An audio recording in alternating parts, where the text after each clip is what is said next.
নমস্কার। হ্যাঁ, সকলকে শুভ সন্ধ্যা জানাই। দেখুন সুপ্রিয়দা, আমি আপনার প্রশ্নের উত্তরটা দিই। শেষ প্রশ্নের উত্তরটা দিয়ে আগে শুরু করি। এই যে আপনি বললেন না জেনজির এই আন্দোলনে মোদী সরকার ফেলুয়ার হয়েছে কিনা, এই প্রশ্নটা উঠতে শুরু করেছে। আমি তো উল্টোভাবে দেখছি। আমি তো দেখছি যে আন্দোলন হয় সরকারের বিরুদ্ধে, এবং সরকার আর আন্দোলনকারী কখনো এক জায়গায় আসতে পারে না। কিন্তু আজকে তো দেখলাম উল্টো চিত্র। আর এটাই তো ভারতীয় জনতা পার্টি, এটাই তো নরেন্দ্র মোদীর সরকার। এই জেনজিদের যে আন্দোলন, যদিও সেই জেনজির আন্দোলনে আমার অনেক রকম প্রশ্ন আছে, কারণ ওই আন্দোলনের নামে আমরা ওখানে দেখেছি যে কিভাবে রামজি বা হিন্দু ধর্মকে অপমান করা হয়েছে, যেটা নিয়ে কংগ্রেস একটাও কথা বলেনি। তারা তো গেছিল ওখানে ঘোলা জলে মাছ ধরতে, ঠিক আছে। ওখানে আমরা অরুন্ধতী রয়কে দেখেছি, ওখানে দাঁড়িয়ে আমরা দেখেছি যে নারা এবং স্লোগান উঠেছে যে আল্লাহ একমাত্র উপাস্য, বাকি কেউ নয়। এগুলো আমরা দেখেছি। ওখানে নাচ গান হয়েছে, অসভ্য গালিগালাজ হয়েছে, ঠিক আছে। এবং কতজন ওখানে নিট পরীক্ষার্থী ছিল সেটাও আমাদের জানা নেই। কিন্তু ঠিক আছে, এটাই তো গণতন্ত্র, যে গণতন্ত্রের এই আন্দোলনকে নরেন্দ্র মোদী সরকার স্বীকৃতি দিয়েছে। ওনাদের যে জেনজি যে দাবিটা ছিল, যে আমাদের যিনি শিক্ষামন্ত্রী আছেন, ছাত্রদের ওপর পুলিশ যেভাবে তারাও তো করেছে, লাঠিচার্জ করেছে, প্যালেট গুলি চালিয়েছে, সেগুলো তো নিয়ে বারবার বলছে ওরা যে কেন আমাদের উপরে অত্যাচার হবে না। ঠিক, কিন্তু এটাও তো ভাবতে হবে যে আপনি আন্দোলনের নামে যদি পুলিশকে পেটান, সেটাও তো ঠিক নয়। ওখানে দাঁড়িয়ে যদি আপনি বলেন যে ভারত তেরে টুকরে হোঙ্গে ইনশাল্লাহ ইনশাল্লাহ, সেটাও ঠিক নয়। এগুলো আপনাকেও ভাবতে হবে। আজকে তো দেখলাম সুপ্রিম কোর্ট এই ভাষাতেই বলেছে। সুপ্রিম কোর্ট এই মামলাটা নিয়ে, যেটা এইমাত্র চন্দ্রদা বলছিলেন, সুপ্রিম কোর্ট কিন্তু প্রশ্ন করেছে যে ওখানে এই অ্যান্টি ন্যাশনাল বা অ্যান্টি ইন্ডিয়া এলিমেন্টসগুলো কি করছিল, এই প্রশ্নটাও করেছে। তো আমি আসি, এবার দেখুন ওদের দাবিটা কি ছিল। ওদের 2-3টে দাবি ছিল, তার মধ্যে প্রধান ছিল যে আমাদের ধর্মেন্দ্র প্রধানজিকে সরতে হবে, ঠিক।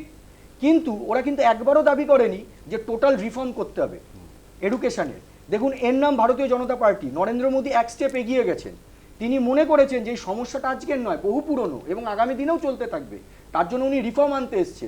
এই তো চরিত্র দেখা গেল তো কংগ্রেসের চরিত্র বেরিয়ে পড়েছে, মানে ঝুলির থেকে বেড়াল বেরিয়ে পড়েছে। এটা কারণটা আমি বলছি। কারণ ওনারা গেছিলেন ওই যে যন্তর মন্তর না কি সব, প্রধানমন্ত্রী ভবন না কোথায় কি সব গেছিল না রাহুল গান্ধী, ওনারা হাইজ্যাক করতে গেছিল, হাইজ্যাক করতে পারেনি।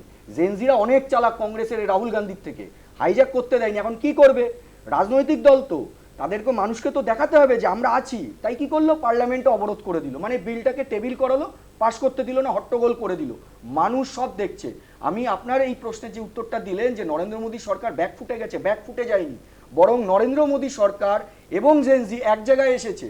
তারা যে দাবি করেছিল মেনেছি, এবং এটার যে রিফর্ম দরকার সেটা তারা বলেনি, মানে জেনজিরা বলেনি, আমাদের সরকার কিন্তু আগ বাড়িয়ে করেছে। তো এটাই হওয়া উচিত গণতন্ত্রের, এটাই যেটা আমরা এক জায়গায় এসেছি। আর কংগ্রেস আজকে লেকচার দিচ্ছে। আমি আপনাকে একটা চিত্র মনে করাই। 2011 সাল যখন করাপশনের বিরুদ্ধে সারা দেশ দাঁড়িয়েছিল, তখন রামদেব বাবা রামলীলা ময়দানে আন্দোলন নেমেছিল। এক রাত্রিবেলায় 24 ঘন্টার মধ্যে এই কপিল সিব্বল পুলিশ পাঠিয়ে, কংগ্রেস পুলিশ পাঠিয়ে লাঠিচার্জ করেছিল। 80 জন হসপিটালাইজড হয়েছিল, একজন মহিলা মারা গেছিল। আজকে তারা বড় বড় ডায়লগ দিচ্ছে। আমি এতক্ষণ ধরে অপ্রতিম বাবুর কথা শুনছিলাম, উনি বলেন ভালো, কিন্তু আমি ওনাকে একটু মনে করাই, এই যে উনি পেপার লিক নিয়ে বড় বড় ডায়লগ দিচ্ছে না, কত 125 130 বার। রাহুল গান্ধী যে ঝটিকা সফর করছে, ঝাড়খণ্ডে গেছে রাহুল গান্ধী, পাঞ্জাব তো আম আদমি ছেড়ে দিই, ঝাড়খণ্ড, কেরালা 3 মাসের সরকার। ইনি তো আমাদের পশ্চিমবঙ্গে 3 মাসের সরকারের গুণগান করছিলেন। ওনার সরকারটা কি কেরালাতে, এই তো দেখুন না পেপার লিক হয়ে গেছে। এই তো আমি কেরালাতে আমি বলছি। আচ্ছা, শুধু তাই না, কর্ণাটকে 2025 SSL ক্লাস 10-এর পেপার লিক হয়ে গেছে। হিমাচল প্রদেশের 12th ইংলিশ বোর্ডের পেপার লিক হয়ে গেছে। কোথায় রাহুল গান্ধী? যেতে পারছেন না, যেতে পারবেন না, ওখানে ওনাদের সরকার। জম্মু কাশ্মীর, সেখানেও পেপার লিক হয়েছে।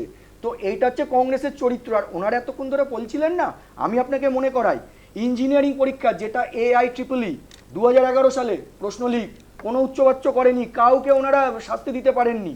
আমি আরও আগে বাড়িয়ে বলি, AIMS 2012 পেপার লিক। সুতরাং কংগ্রেসের যদি আমি এখন ব্যাখ্যা করতে বসি না সুপ্রিয়দা, আপনার এই শো শেষ হয়ে যাবে।